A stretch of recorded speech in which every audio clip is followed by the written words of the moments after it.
le sujet qui nous réunit aujourd'hui et qui est relatif au projet d'exploitation du zircon dans une zone dénommée Niafran, qui se situe dans le département de Bignona, région de Ziguinchor, doit pouvoir mériter l'attention de tous.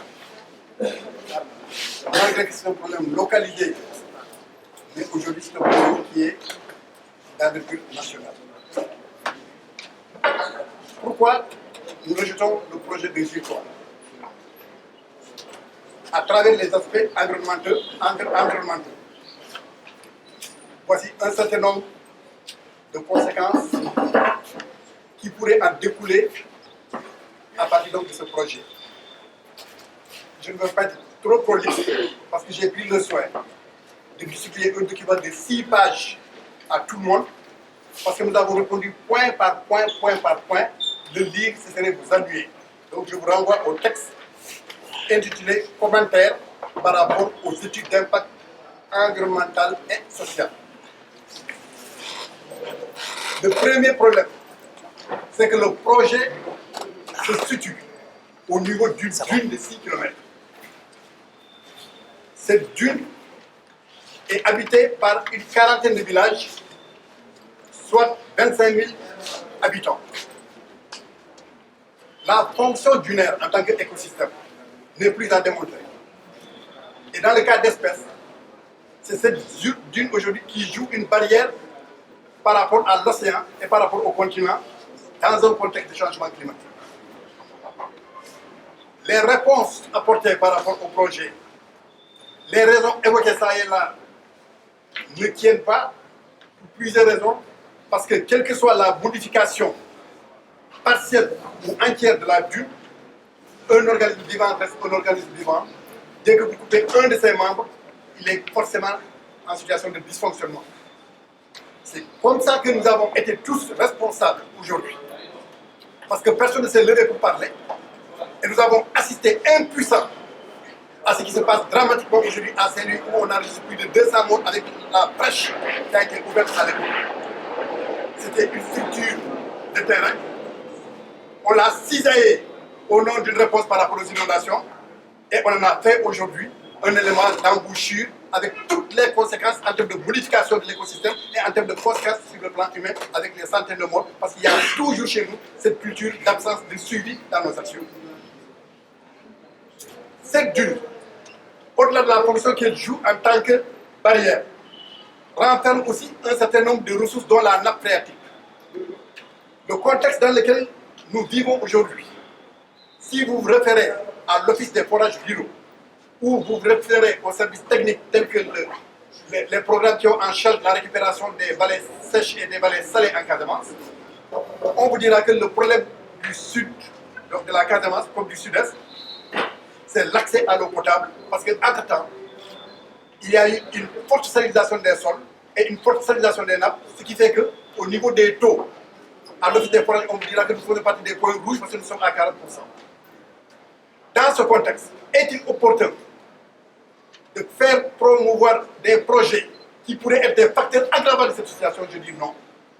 Parce qu'on veut régler une ressource, qui est le zircon, en créant un problème sur une autre ressource, à savoir l'écosystème dunaire et aussi tout ce qui est lié à cet écosystème dunaire, à savoir la nappe phréatique. Donc, il ne faut pas régler un problème en créant plus grand que ce qu'on règle. Encore faut-il se demander qu'est-ce qu'on gagne dans ce projet. L'autre élément, vers l'ouest de cette dune, il y a une mangrove. Et il y a aussi des rizières de l'autre côté.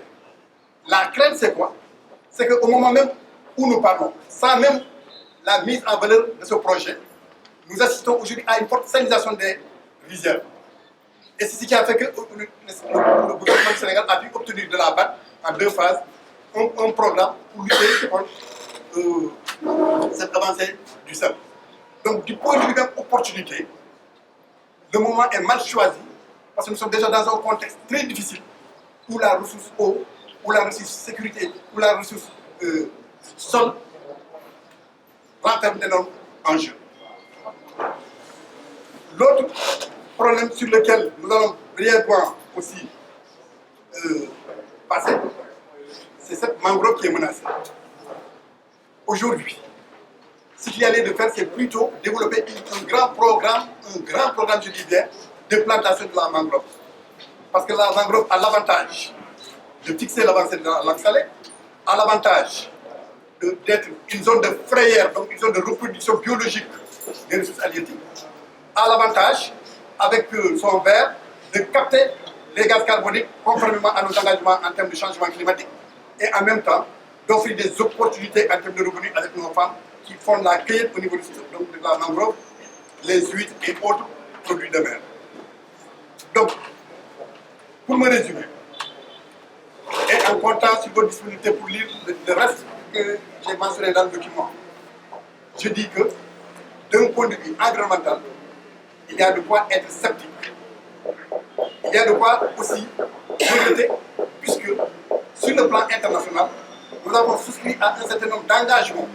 Et sur le plan national, nous avons aussi voté un certain nombre de lois. Et il est temps que la bonne gouvernance puisse s'appliquer dans le domaine de l'environnement. C'est dépasser maintenant l'ère où il faut signer simplement pour capter des fonds. Donc c'est des calculs purement mesquins et alimentaires à la limite, parce que c'est la culture de nos États.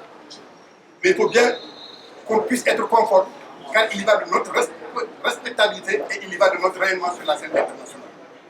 Un privé qui vient pour 3 ou 5 ans détruire notre écosystème et qui nous fait avaler des couleurs en nous faisant croire, en nous faisant miroiter que vous allez gagner ceci, ceci et ceci et cela, je dis que cela ne passe pas et nous restons à votre disposition encore une fois pour débattre une question qui pourrait nous amener à être davantage beaucoup plus détaillés et même nous laisserons des contacts pour qu'après, pour ceux qui le souhaitent, on puisse vous donner au détail près, n'est-ce pas, l'ensemble des informations relatives à cela. Et nous n'hésiterons pas prochainement d'imaginer même une mission avec vous sur le site pour savoir réellement ce qui se passe et quelle est la portée du site et quelles sont les conséquences qui pourraient en découler si personne ne se lève pour dire non à ce projet. Je vous remercie.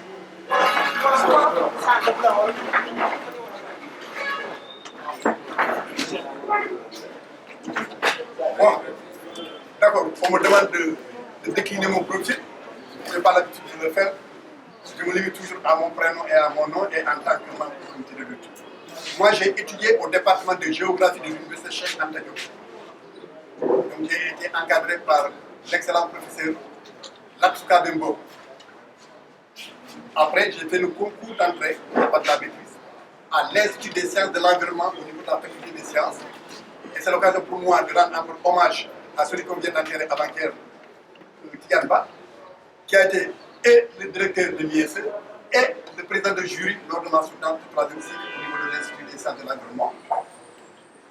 Et puis, j'ai été conseiller technique du ministre de l'Environnement en 2004, au moment où on remettait donc le permis d'exploration.